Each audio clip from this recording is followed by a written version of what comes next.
Buenas Dias! Kumusta? Welcome to June and Jenny World.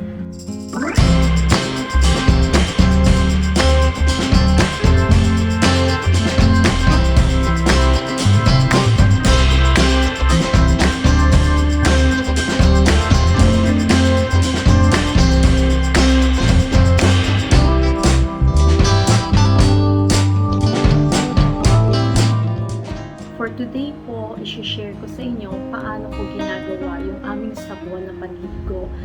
Since late last year, hindi na po kami bumibili ni June ng sabon, ako na po yung gumagawa. So, gusto ko lang po sana i-share, may bago po akong recipe na trinay, and hopefully you find it enjoyable and educational. Trying hard lang po ako, not an expert, so please bear with me and hope you keep on watching. Thank you! Okay, here goes. First things first, I've set up my space and will now introduce to you mga ingredients and materials na gagamitin natin para sa ating soap making. Our soap base is melt and pour goat's milk. I bought it from Amazon after research po. Next is, we will need a double boiler kung saan natin i-melt ang soap base.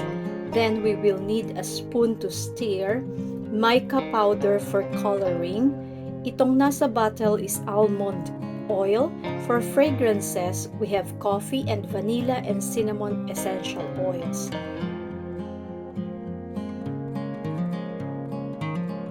We would also need a chopping board, a knife, and a scale to weigh our ingredients. Kailangan kasi sakto yung measurements, sabi ng mga experts. Ayan, pwede na tayong mag-start. Una nating gagawin is to measure the soap base. I will be using 3/4 of goat's milk for today. Approximately 341 grams siya. Sunod nating gagawin is hiwain ang ating soap base in small squares.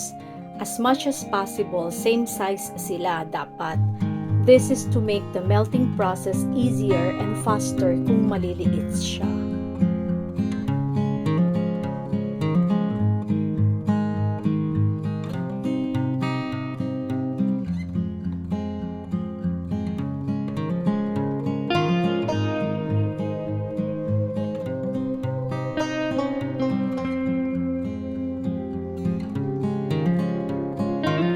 Next is to prepare the other ingredients like oils para mamaya mabilis na lang nating i-mix sa melted soap base. Mabilis din mag-harden ng soap base kaya dapat ready na rin tayo.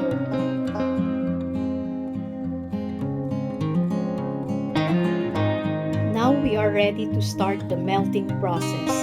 We will boil water tapos ilalagay natin sa itaas yung double boiler na gagamitin natin with the soap base.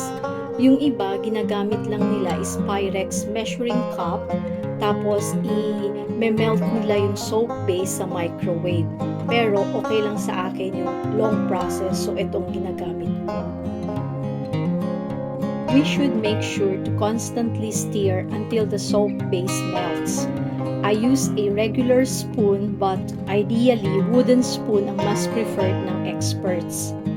Next, when it has settled for a few seconds, ilagay na natin the other main ingredient which is coffee kasi yun yung flavor natin for the soap today. Sorry, hindi ko siya nasabi kanina. Bloopers talaga ako, diba? After the coffee, we add the oils. Yung almond oil is for moisturizing property. Tapos, yung vanilla and cinnamon essential oils naman for added skin benefits at amoy na rin. We are now ready to pour it into our silicone molds. After mixing them all together, spray some rubbing alcohol on the molds, then pour out evenly our soap mixture.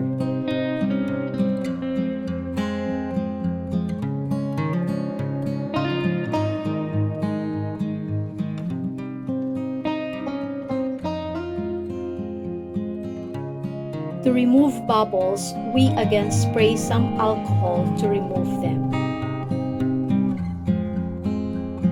Tada! And our soap making is done. We just need to let it set for a few hours in room temperature. Yung iba, inilalagay nila sa fridge for like 30 minutes or so para tumigas agad. But I am in no rush kaya okay lang sa akin na nandyan siya sa tabi mag-set. After the soap has hardened, they are now ready to be taken out from their molds. Kita nyo ang ganda ng design dahil yung silicone molds na ginamit ko may design.